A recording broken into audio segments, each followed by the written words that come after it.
Hoy entonces empezamos, hermanos, el capítulo 3 del libro de del libro de Colosenses. El capítulo 2 que terminamos el miércoles pasado, el apóstol Pablo está hablando de lo que es la falsa espiritualidad. Y básicamente son 5 cosas a las cuales él hace alusión, refutando como esas doctrinas que había en la iglesia de Colosas, por las cuales ellos pensaban que haciendo esas cosas eran espirituales, y algunos muy espirituales, y algunos se creían súper espirituales. Y Pablo entonces les dice que la espiritualidad no consiste en ningún rito que se haga, ningún rito que las personas hagan nos puede hacer más espirituales, ni siquiera nos puede hacer espirituales. Ustedes saben que la ley estaba llena de ritos en el Antiguo Testamento, pero en el Nuevo Testamento ya no hay estos ritos, ya no son necesarios estos ritos, como ya lo hemos estudiado, porque esos ritos y esas prácticas serán anuncio de la venida del Señor Jesucristo, y una vez el Señor Jesucristo ha venido, no se necesitan esos ritos. En segundo lugar, Pablo dice que que la verdadera espiritualidad no consiste en ningún tipo de festividad religiosa, como ellos lo hacían y con el rigor con que ellos lo hacían, que era importante y clave guardar el sábado como el séptimo día. Y número 3, Pablo refuta la falsa doctrina diciendo que la espiritualidad no consiste en ninguna visión mística. En ninguna visión mística consiste la espiritualidad. Y bueno, a veces nosotros pensamos que ciertas visiones y ciertas manifestaciones y que personas tengan las puede hacer más espirituales. Fíjese que recién que yo empecé mi ministerio hace unos 40 años, yo tuve que visitar a una pastora, y la pastora cuando yo llegué estaba ayunando y llevaba varios días de ayuno, y había con ella otra persona. Entonces yo le pregunto, llego a la casa y le pregunto a la señora que me recibió por la pastora, y ella me dice, no, ella está ayunando y lleva varios días. Pues voy a decirle que si lo puede atender. Al ratico salió la pastora y la pastora estaba hablando en lenguas y me decía una que otra palabra en español, y todo lo demás era en esa jeringonza, en esa lengua extraña. Yo de manera que no pude hablar con ella. Entonces me fui para la casa impactado, impresionado, pensando que era muy espiritual, y con el paso del tiempo me di cuenta que la espiritualidad no consiste en esas manifestaciones místicas y extrañas. Cuando ya empiezo a estudiar acerca de los dones y veo que los dones están sujetos a la persona que los expresa. Y cuando empiezo particularmente a estudiar el don de lenguas, pues entiendo el uso de las lenguas y su orden y su reglamentación en 1 Corintios capítulo 14. También dice el apóstol Pablo que la verdadera espiritualidad no consiste en una disciplina autoimpuesta, como el ascetismo de los que ellos hablaban. Pero también dice Pablo que la verdadera espiritualidad no consiste en abrazar alguna filosofía humana, religiosa, que parece bíblica, pero que es humana, que son mandamientos de hombres. Lo llama ahí, eso ya lo estudiamos. Pablo lo llama en el versículo 8 del capítulo 2, huecas sutilezas. Huecas, es algo que no tiene ningún contenido realmente bíblico y sutilezas, pero también el apóstol Pablo habla de estas filosofías o de estas enseñanzas, la llama fábulas. Y fábula es una historia corta y pequeña que en sí enseña una verdad, pero que no es algo real, es algo ficticio. Y Pablo se refiere a las fábulas como eso, como enseñando cosas que son ficticias. Mire, por ejemplo, acompáñeme al libro de Timoteo, la primera carta de Timoteo, capítulo 1, versículo 4. Dice así. Versículo 3 dice: como te rogué que te quedases en Éfeso cuando fui a Macedonia para que mandases que algunos no enseñen diferentes doctrinas. Esa será la tarea de Timoteo. Ni presten atención a fábulas, dice. Genealogías interminables que acarrean disputas, más bien que edificación. Está diciendo las fábulas no edifican, crean disputas, dice. Así que te encargo ahora, pues el propósito de este mandamiento es el del amor nacido de un corazón limpio y de buena conciencia y de fe no fingida. Es difícil encontrar hoy una predicación, una enseñanza bibliocéntrica. Es difícil. ¿Y cuántas enseñanzas pasa uno y cuántos predicadores pasa uno a veces en internet cuando quiere oír algo? Cuyas predicaciones son fábulas, y yo pienso, tantas fábulas en una predicación. Entonces yo puedo predicar, por ejemplo, sobre el nuevo orden mundial, y no sé qué voy a tomar de base para hablar acerca del nuevo orden mundial, qué pasajes de la Biblia voy a usar, o si voy a usar la agenda de las Naciones Unidas, o qué voy a usar.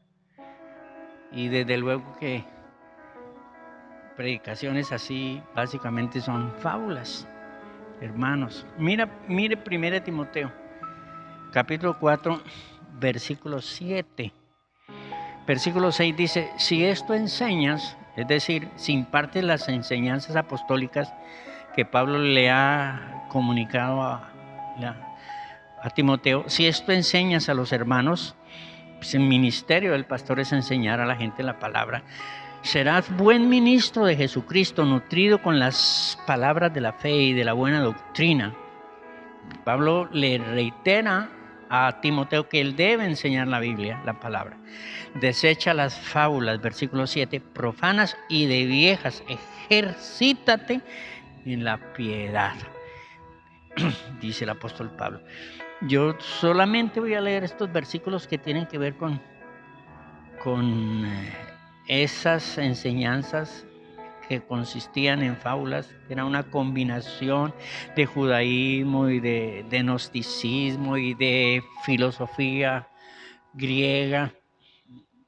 En el capítulo 2 de 2 Timoteo, capítulo 4 de 2 Timoteo, mire lo que Pablo le dice a Timoteo.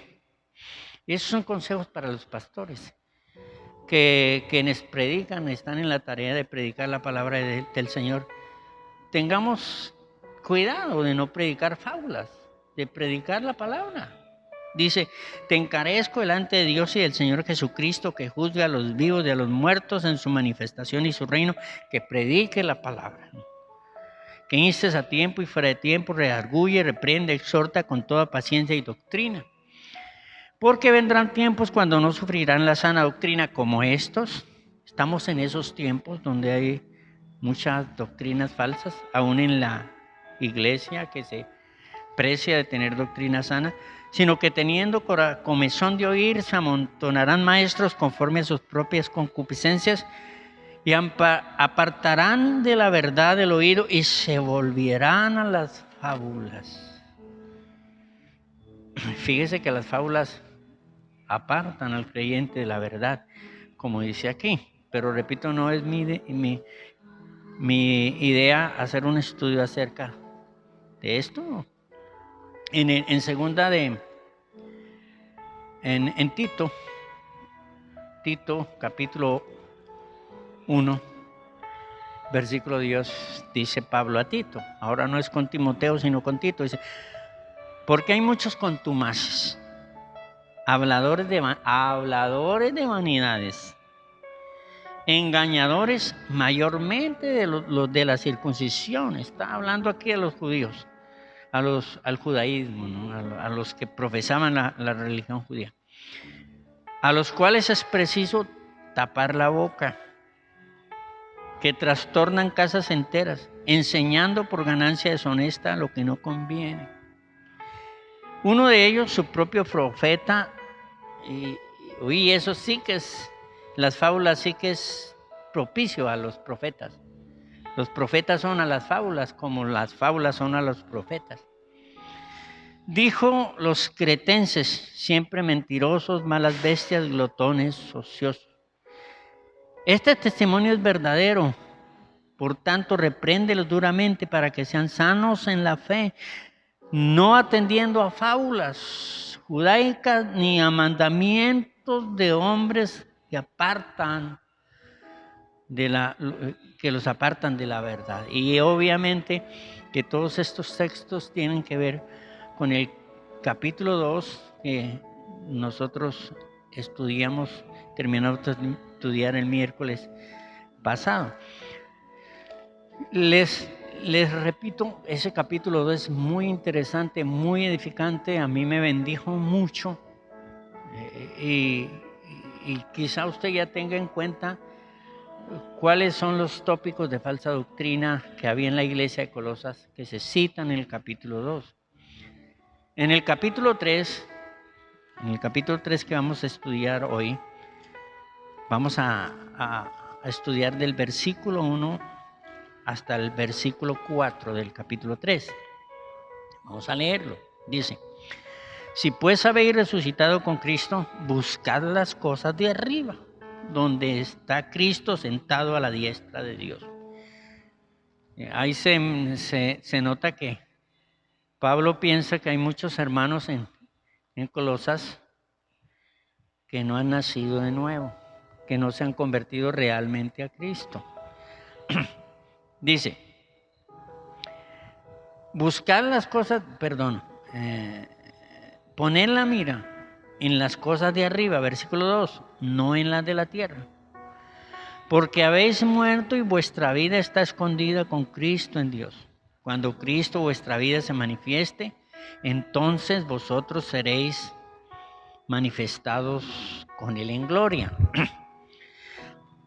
Pablo va a hablar en el capítulo 3 acerca de la verdadera espiritualidad. Ese es el tema del capítulo 3, es interesante.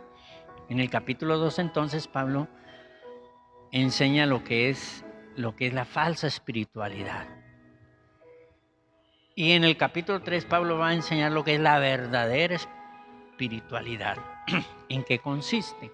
Esta es, digamos, la parte pues práctica de la práctica de la teología de la vida cristiana. Y este capítulo tiene por lo menos 4 ediciones.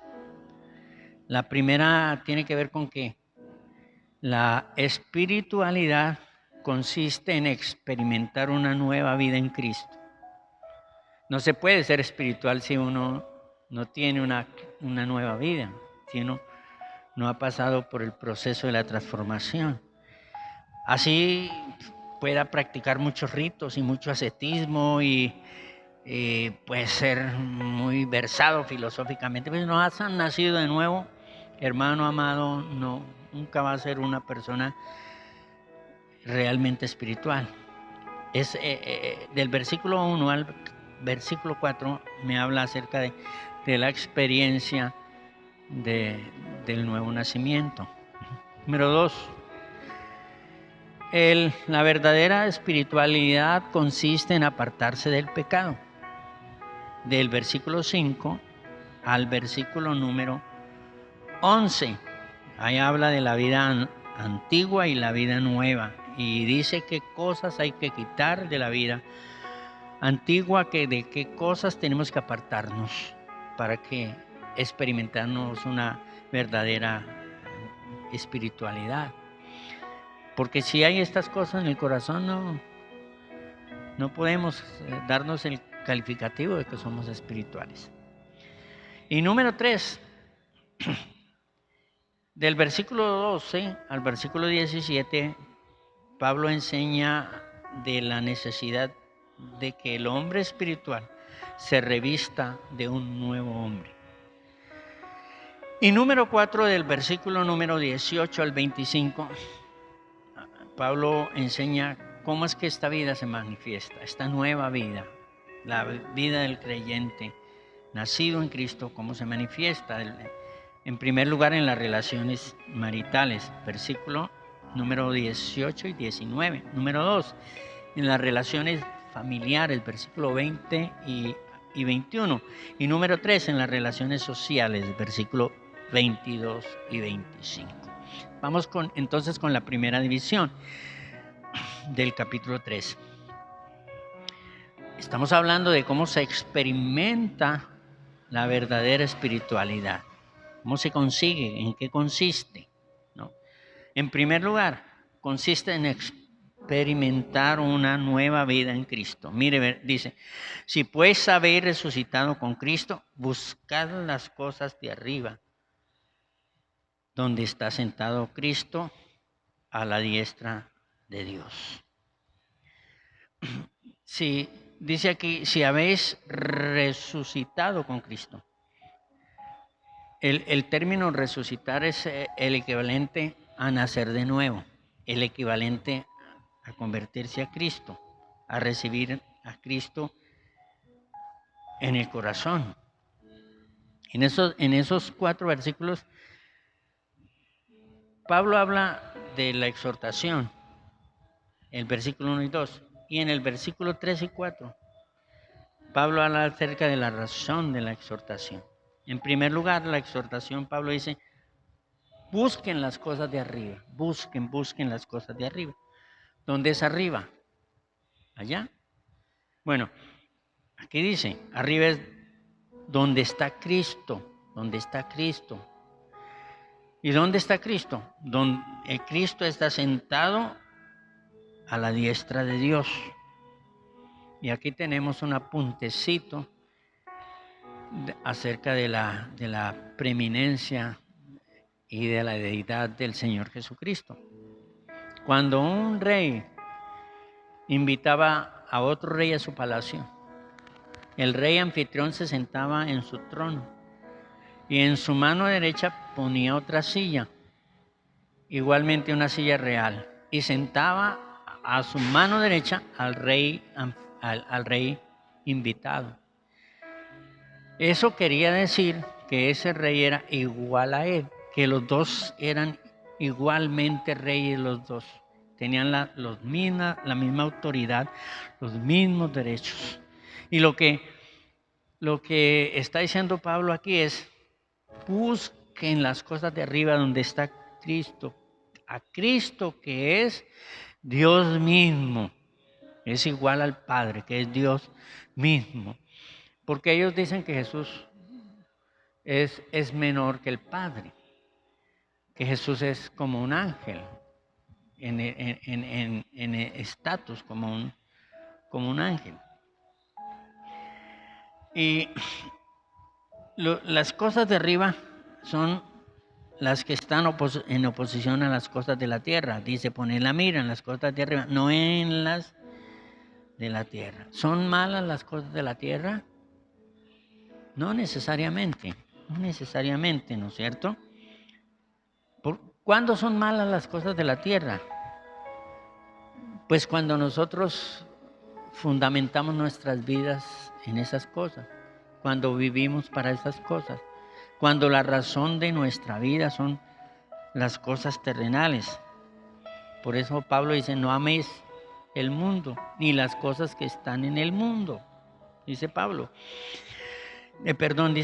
Dice Juan, la palabra buscar es la palabra seto, que significa ir decididamente tras algo, ir con ansiedad y afán tras algo, buscar afanosamente, buscar continuamente algo. Ese es el término que usa Pablo en cuanto a buscar. Busquen las cosas de arriba. Y luego dice, pongan la mira en las cosas de arriba. Quiere decir, centren su atención en el Señor. Centren su atención en las cosas de Dios. Y las cosas de arriba, pues es un término muy general. Aquí no especifica cuáles son las cosas de arriba. Pues las cosas de arriba es todo aquello que tiene que ver con Dios. Busque, fíjese la directriz aquí. Busque las cosas de arriba, todo lo que tiene que ver con Dios. Por ejemplo, la Biblia es celestial, la Biblia es divina, la Biblia es la palabra de Dios. Busque la Biblia, busque la palabra, busque estudiarla, busque obedecerla. Por ejemplo, la oración tiene que ver con las cosas de arriba. Servicio al Señor. El servicio al Señor tiene que ver con las cosas de arriba. El adorar a Dios tiene que ver con las cosas de arriba. La obediencia, hermanos, el agradarle a Él, el dar fruto tiene que ver con las cosas de arriba. Dígame el hacer su voluntad, hermanos. Es decir,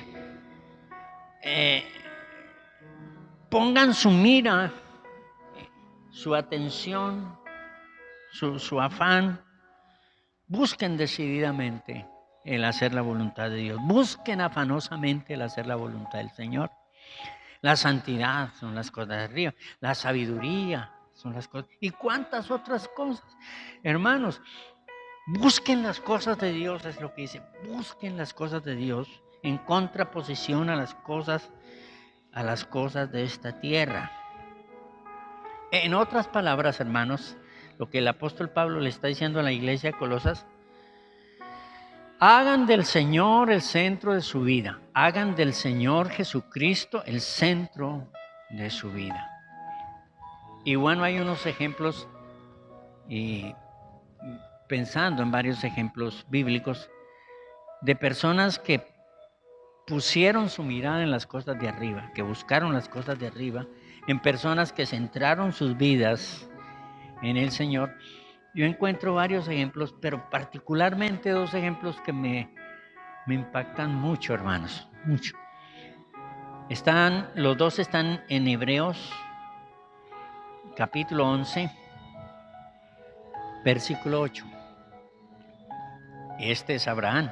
Y dice, por la fe Abraham, siendo llamado, obedeció para salir al lugar que había de recibir como herencia, y salió sin saber a dónde iba. Por la fe habitó como extranjero en la tierra prometida, como en tierra ajena, morando en tiendas con Isaac y Jacob, coherederos de la misma promesa, porque esperaba la ciudad que tiene fundamentos, cuyo arquitecto y constructor es Dios. Este es un ejemplo perfecto, hermano. Mire, dice, Abraham llegó a la tierra prometida. Era su tierra. Dios se la había prometido. Abraham era muy rico. Pero dice que él vivió en tiendas. Hubiera podido construir un palacio, pero no construyó nada en esa tierra. Él habitó en tiendas, vivió como peregrino ahí. Dice, versículo, vivió como en tierra ajena, por la fe como extranjero en la tierra prometida, como en tierra ajena, morando en tiendas con Isaac y Jacob, coherederos de la misma promesa.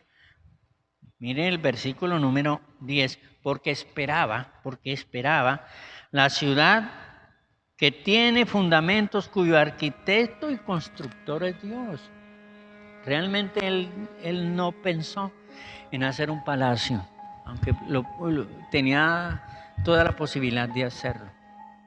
Él vivió en sus tiendas porque su visión estaba en la patria celestial. Su mirada estaba puesta ahí. Y esto me parece tremendo.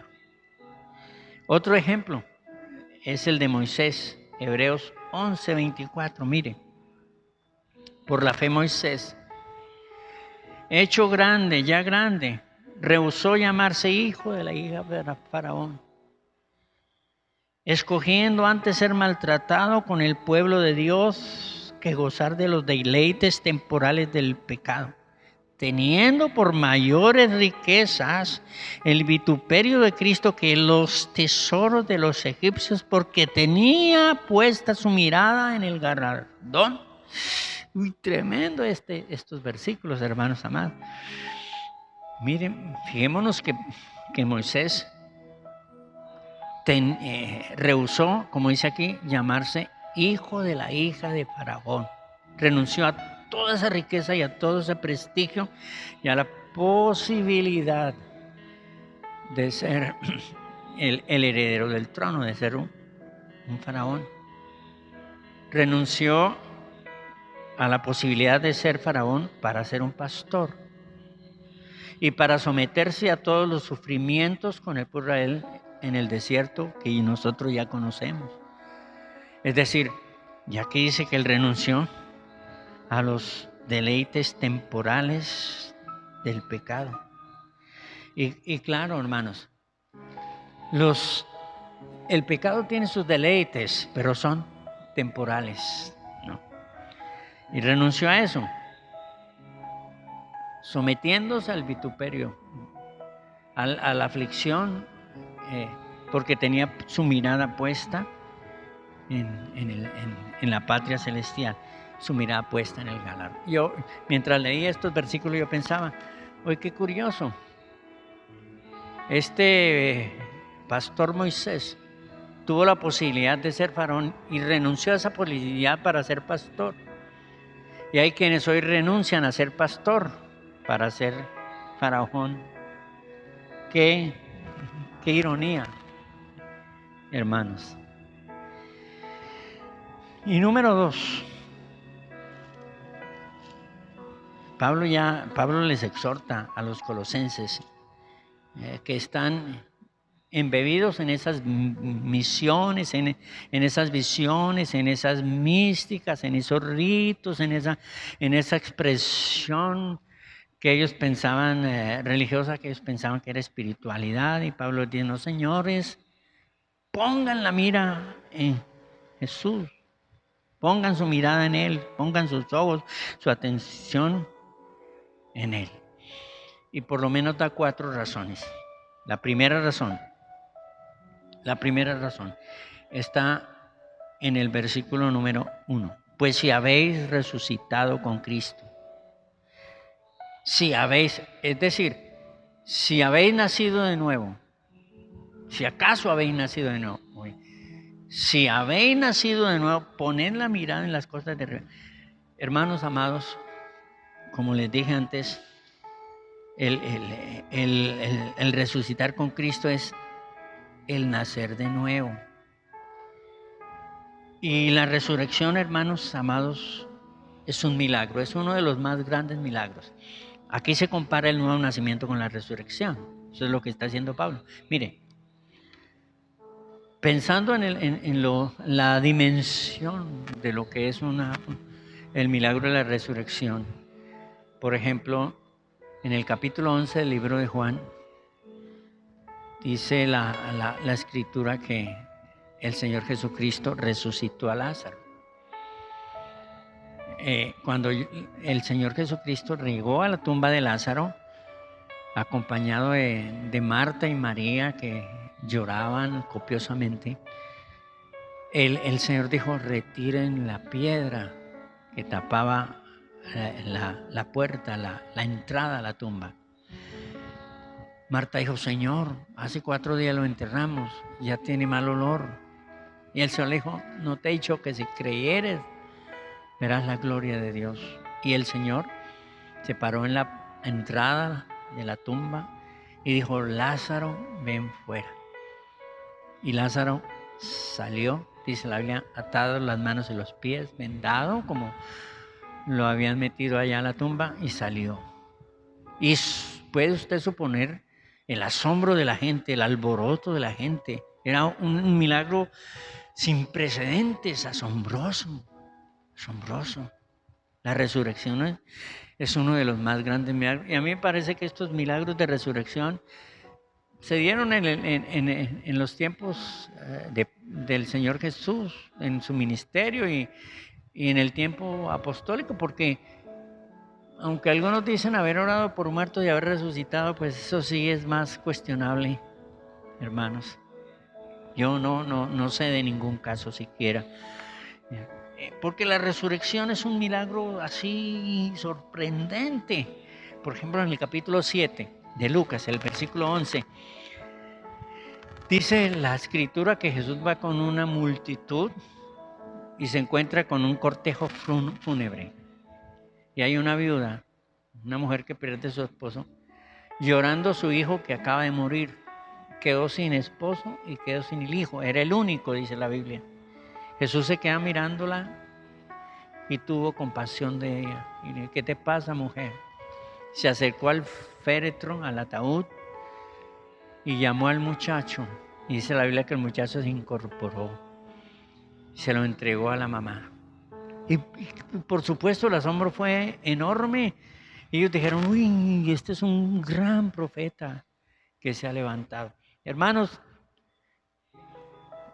hay varios casos de resurrección en el Antiguo Testamento y en el Nuevo Testamento, pero todos ellos constituyen un milagro.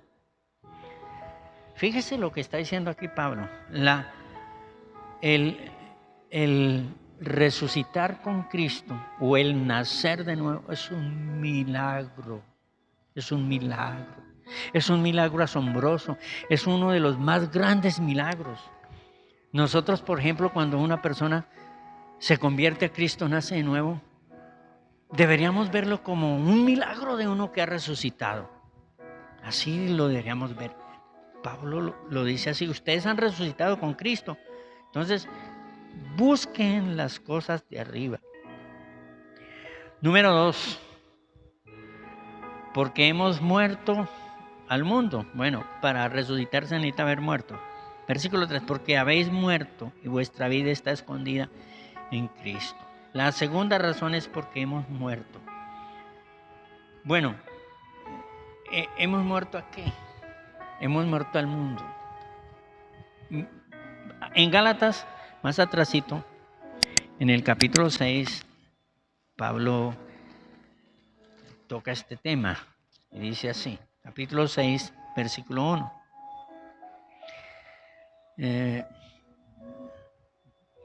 Dice,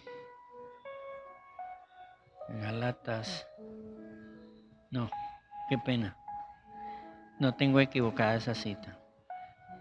Pero el punto aquí es que, hermanos, el punto aquí es que nosotros hemos muerto al pecado, hemos muerto al mundo, es decir, y el mundo también ha muerto a mí. El pasaje dice, Pablo dice, yo estoy crucificado al mundo y el mundo está crucificado para mí.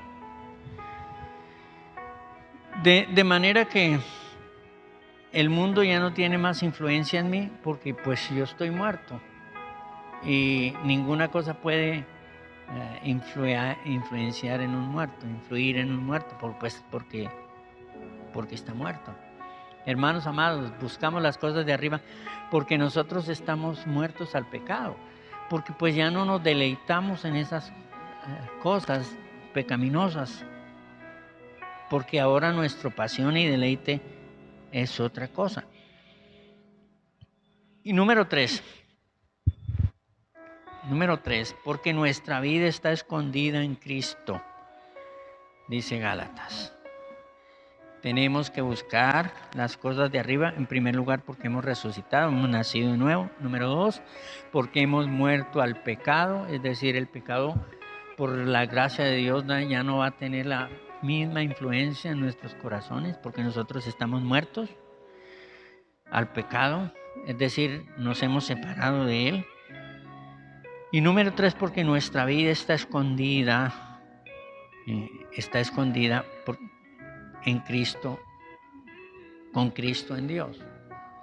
Y aquí no quiere decir que estamos guardados y protegidos por el Señor, aunque esa es una verdad.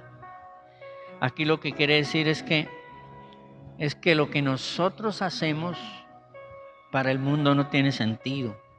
No tiene sentido el que leamos la palabra, no tiene sentido el que oremos, no tiene sentido el que demos los diezmos. No tiene sentido. No tiene sentido el Evangelio y las cosas del Señor. Para el mundo, nosotros somos incomprendidos. Mire lo que dice, por ejemplo, aquí en 1 Corintios capítulo 2, versículo 14.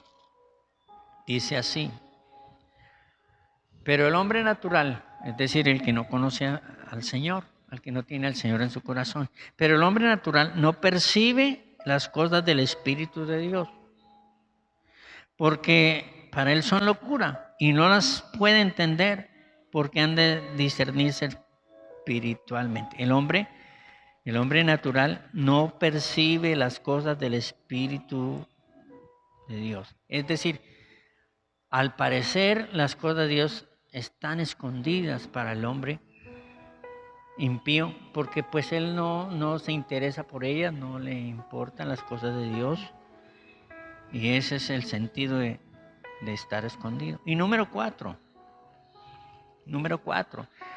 la cuarta razón por la cual debemos buscar las cosas de arriba. En el versículo 4 dice: y cuando Cristo vuestra vida se manifieste, entonces vosotros también seréis manifestados con Él en gloria. Eso quiere decir, porque esperamos la venida del Señor. Porque esperamos al Señor y su gloria, al Señor en su gloria. Pero también nosotros seremos levantados y participaremos de esa gloria del Señor. Por eso tenemos que poner la mira en las cosas de arriba, porque estamos esperando su regreso. Miremos lo que dice 1 Juan capítulo 3. 1 Juan capítulo 3, versículo 1 al 3. Dice: mirad cuál amor nos ha dado el Padre, para que seamos llamados hijos de Dios. Por eso el mundo no nos conoce, porque no le conoció a Él. Amados, ahora somos hijos de Dios, y aún no se ha manifestado lo que hemos de ser, pero sabemos que cuando Él se manifieste, es decir, cuando el Señor venga, manifieste su gloria, seremos semejantes a Él, porque le veremos tal como Él es. Dice: y todo aquel que tiene esta esperanza, yo tengo esa esperanza, y usted también, hermano, todo aquel que tiene esa esperanza se purifica a sí mismo, así como Él es puro. ¿Por qué tenemos que poner al Señor como el centro de nuestra vida? Porque tenemos que buscar las cosas de arriba. Porque tenemos que poner la mirada en las cosas celestiales, hermanos. Porque hemos nacido de nuevo. Número 2, porque hemos muerto al pecado. Número 3, hemos conocido el Señor del Señor, y mientras que otros todavía no tienen ni idea de lo maravilloso que es el Evangelio y las cosas del Señor y el camino del Señor, y piensan que el Evangelio es algo intrascendente, que es cosa de gente extraña, misteriosa. Y número 4, porque esperamos, y así es, la venida del Señor en gloria, en la cual nosotros participaremos y seremos, como dice aquí, semejantes a Él. El Señor bendiga su palabra.